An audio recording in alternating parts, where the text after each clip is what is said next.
Début du 10e jour, les organisateurs ont pris en compte les vagues d'indignation chez les fans qui reprochent la mort de Driard volontaire de la part des orgas. Les gérants ont donc décidé de faire apparaître une nouvelle corne d'abondance là où la bombe avait explosé. Nous retrouvons donc Léonidas et le mineur, qui se précipitent vers le même sac de vivres et de provisions. Le mineur prend peur et bat en retraite. Ils furent les premiers arrivés, la résistance est en marche.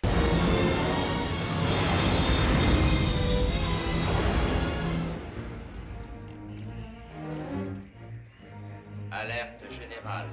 Étoile noire signalée. L'ennemi sera à portée de tir dans 15 minutes.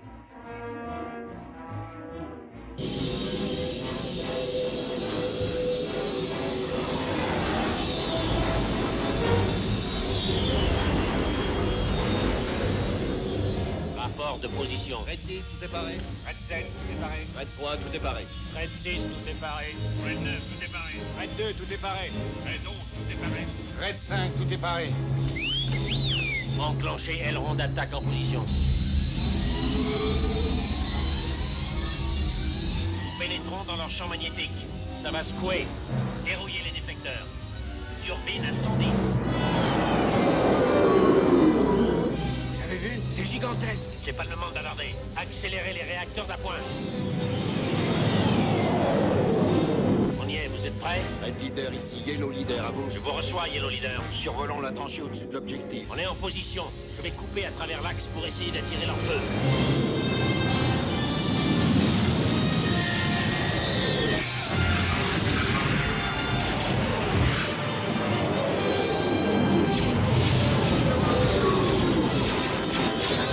Battez-le au patron. Au point 2, 3, 15. La voie. Volez aussi pas de possible.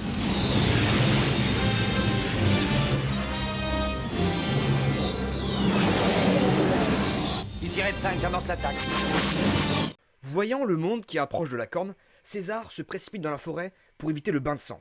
Notre jeune ami retrouve un lieu qui lui avait tant manqué.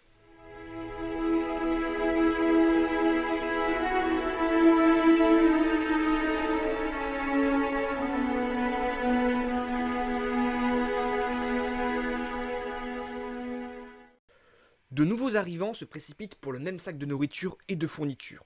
Parmi eux, Onyx. Mais il prend peur et bat en retraite. Souvenez-vous qu'il avait déjà réagi ainsi lors de la première corne d'abondance. Mastameji veille en maître à présent.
En toute discrétion, Kaguya attrape un sac à dos de fournitures et se retire. Elle préfère sûrement attendre le moment opportun pour frapper. Un autre noyé attrape une bouteille d'alcool et une lame. Il s'agit de Pike. Nul doute qu'il risque de passer une superbe semaine. Durant le combat, Mélisandre arrache un sac à dos des mains de Draven. Mélisande nous démontre qu'elle a décidé de sortir de sa cachette pour de bon. Je conseille à Draven de rejoindre les résistants. A son tour, le bûcheron prend quelques explosifs près de la corne d'abondance. Apparemment, la dernière explosion ne lui a pas suffi. Notre MVP du moment, Dagnir, qui pense à s'emparer de fournitures, mais décide de courir pour se mettre à l'abri. Sûrement qu'il va croiser César et le trahir, comme il l'a fait avec le roi Cass. De son côté, l'araignée prend une lance appuyée sur la corne d'abondance. Peut-être que son dard a été abîmé.